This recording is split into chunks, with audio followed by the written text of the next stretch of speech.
कूद कूद कर याद करा दूंगा। इंटीरियर ऑफ अर्थ क्या है, कूद कूद कर। जो ये भाई साहब है ना इलोन मस्क, ये तो मार्स पर चल दिए। अपना रॉकेट उठाकर तुम रह जाओगे धरती पर, तो धरती का ही पढ़ना पड़ेगा। तो भाई तेरे धरती पैरों के नीचे है क्या, और कितनी लेयर है, और क्या बाउंड्री है, कितनी लेयर है, और हमें सब कुछ कैसे पता चला विदाउट इवन ड्रिलिंग। तो भाई ये बन गई एक मिस्ट्री। जो सबसे गहरा गड्ढा खोदा गया था अब तक का, वो है Kola super deep borehole Russia में। ये है भाई, ये देख ले, अभी भी 12 किलोमीटर तक ही गया है। इतना गहरा, बस 12 किलोमीटर, और अर्थ की रेडियस है इतनी 6371 kilometre.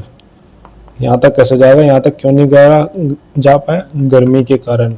What are indirect evidence, indirect evidence क्या है, हाउ वी नो, और हमें कैसा पता चला। पहला इनडायरेक्ट एविडेंस है सेस्मिक वेव्स, जो भूकंप की वेव होती है, primary waves and secondary wave which change speed and direction when they hit different material. जो पी वेव्स होती है वे किसी भी मटेरियल से चली जाती है, solid, liquid and gas.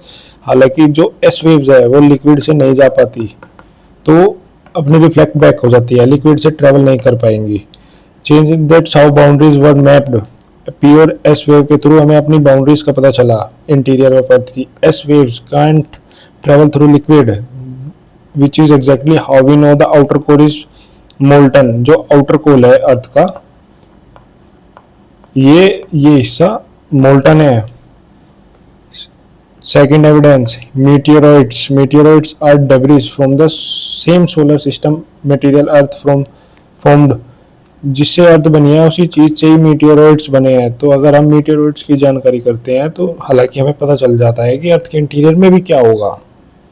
Might core made of iron and निकल, जो ये भी आयरन एंड निकल से बने हुए होते हैं, और जो अर्थ का कोर है वो भी आयरन एंड निकल से ही बना है। हालांकि तुमने नाम पढ़ा होगा नाइफ। द थर्ड एविडेंस है gravity and magnetism.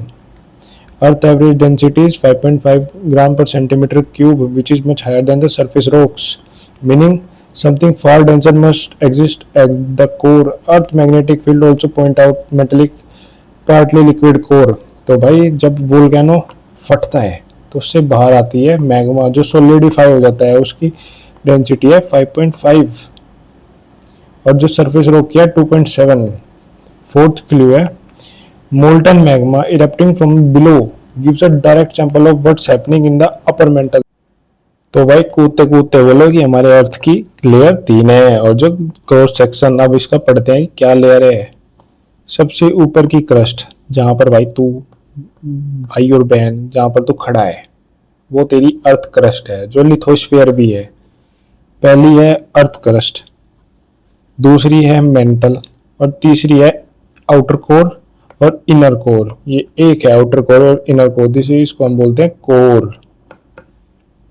Crust, mental, outer core and inner core. अब भाई ये देखिए सॉलिड, और ये आउटर कोर है लिक्विड, एंड जो इनर कोर है वो भी है सॉलिड। ये इंपॉर्टेंट है, इसमें एस्थेनोस्फीयर भी आती है, asthenosphere which is semi solid. Now the crust, ये हम क्रस्ट के बारे में पढ़ेंगे। जो इंपॉर्टेंट जहां तो रहता है वो ही है, थिन है सबसे, रिजिड है और आउटर सेल है। ओशियनिक क्रस्ट 5 से 10 किलोमीटर तक है, और बासाल्टिक है। बासाल्टिक आयरन है इसमें, और आयरन है और मैग्नीशियम है, और 0 से 70 किलोमीटर तक है। कॉन्टिनेंटल क्रस्ट मोटी है, ओशन क्रस्ट से मोटी है 70 से 80, और ग्रेनाइटिक है, वेयर वी लिव। उसके बाद अर्थ क्रस्ट के नीचे आता है मेंटल। मेंटल की चौड़ाई है 70 से लेके 2900 किलोमीटर तक, थिकेस्ट लेयर है। सेमी मोल्टन है, ऊपर बताया था, एस्थेनोस्फीयर आता है इसमें, डेंस सिलिकेट है। Upper mantle plastic part asthenosphere what we just discussed is magma originate plates move on. अब भाई धरती के अंदर है मैग्मा, जब वो ऊपर आता है, जो ऊपर की प्लेट है वो इधर जाएंगी और इधर जाएंगी, मूव करती है अंदर के मैग्मा की वजह से। द आउटर कोर, भाई ये इंपॉर्टेंट है, इसकी चौड़ाई है 2900 किलोमीटर से लेके 5150 किलोमीटर तक। लिक्विड आयरन एंड निकल knife churning motion generates earth magnetic field. अब भाई देख, जो इनर कोर है, ये जो इनर कोर है ये है सॉलिड, और इसके ऊपर है आउटर कोर लिक्विड। और जब सॉलिड के ऊपर एक आउटर कोर घूमता है, आउटर कोर मतलब लिक्विड, तो एक मैग्नेट की तरह काम करता है, जिससे मैग्नेटिक फील्ड बनती है साउथ नॉर्थ, अर्थ की मैग्नेटिक फील्ड, और जो काफी ज्यादा इफेक्ट करती है डिफरेंट डिफरेंट प्लेसेस पर। जो मिड ओशियनिक रिज है उसमें जो रिजेस बने हुए हैं, उसके अंदर का जो मटेरियल है वो मैग्नेटिक फील्ड के तौर पर ही सेटल्ड हुआ होता है, inner core. Solid iron nickel वही knife, despite extreme temperature heat इतना kept solid by immense pressure. अगर भाई इनर कोर है, सॉलिड है, क्यों है सॉलिड? हालांकि इसका तो टेम्परेचर बहुत ज्यादा है, क्योंकि जो इनर कोर है उसके ऊपर बहुत ज्यादा दबाव बना हुआ है, आउटर कोर का, मेंटल का, क्रस्ट का, तो वो प्रेशर की वजह से हिल ही नहीं पाती। उसका टेम्परेचर हालांकि ज्यादा हो, पर मेल्टिंग पॉइंट उसका बहुत ज्यादा है। टेम्परेचर होने के बावजूद भी उसका मेल्टिंग पॉइंट है वो बहुत ज्यादा है, इस वजह से वो सॉलिड ही बनी रहती है। अब अगर भाई अब देख बाउंड्रीज पढ़ते हैं, बाउंड्रीज क्या होंगी? बाउंड्रीज अर्थ कोर की, अर्थ कोर, मेंटल और क्रस्ट की। ये हो गई हमारी अर्थ। जैसे क्रस्ट और जो मेंटल के बीच में जो ये हिस्सा होगा, इसको बाउंड्री कहते हैं, आउटर कोर एंड मेंटल। जो इसके बीच की ये होगी, ये एक बाउंड्री है। बाउंड्री मतलब एक डिसकंटिन्यूटी। आउटर कोर और इनर कोर के बीच में एक बाउंड्री होगी, ये बाउंड्री पढ़नी है। Discontinuity. The discontinuity is the boundary where seismic waves behavior suddenly changes. That's how each layer edge was totally detected. मतलब ये हुआ कि अगर सेस्मिक वेव निकलेगी और बीच में है सॉलिड, तो पी वेव तो चली जाएंगी सॉलिड से, पी वेव चली जाएंगी सॉलिड से, बट जो एस वेव्स हैं वो liquid and solid, S waves हैं वो लिक्विड से तो नहीं जा पाएंगे, सॉलिड से चले जाएंगे, लिक्विड से नहीं जा पाएंगे। मतलब asthenosphere, semi solid and outer core नहीं जा पाएंगे, समझे? अगर पहले डिसकंटिन्यू पढ़ते हैं, Mohorovicic between crust and mantle, here we see between crust and mantle, this is Mohorovicic discontinuity. Now the second, earth crust, this is moho discontinuity. Now we read about rapidity between upper and lower mental. जो upper mental था और जो lower mental था उसके बीच में rapidity होती है।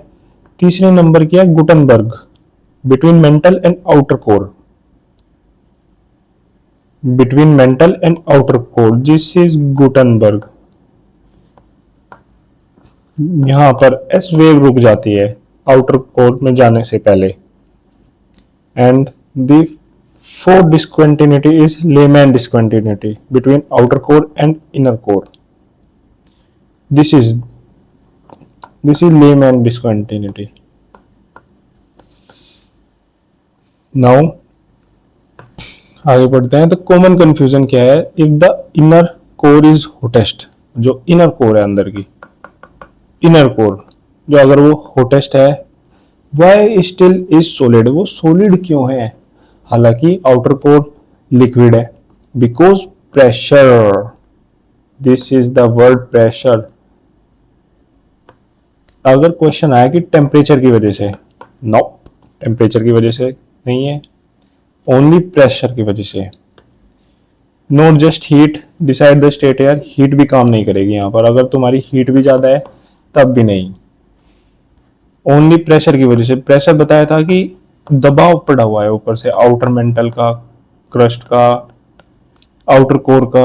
Not just heat decide state here at the inner core depth pressure is so extreme that it forces iron nickel atom to stay in solid even at 5500 Celsius degree. जो iron निकल के atom है वो solid state पर रहते हैं, pressure की वजह से हिल ही नहीं पाते। The outer core is under less pressure, so the outer core is in liquid form, liquid state under less pressure, so the same heat keeps it molten. Pressure rise faster with depth than melting point does until it overtakes at the inner core. अब quick recall करते हैं revision के लिए। The deepest borehole ever drilled, Kola peninsula Russia 12 kilometre तक गया था। Which waves proves core is liquid, ऐसी कौन सी वेव है जिससे पता चलता है कि कोर लिक्विड है, वो भी आउटर कोर एस वेव की वजह से, क्योंकि पास नहीं कर पाती। The crust mantle boundary, crust mantle boundary क्या है? Moho discontinuity. Mantle core boundary Gutenberg discontinuity. Why inner core is solid?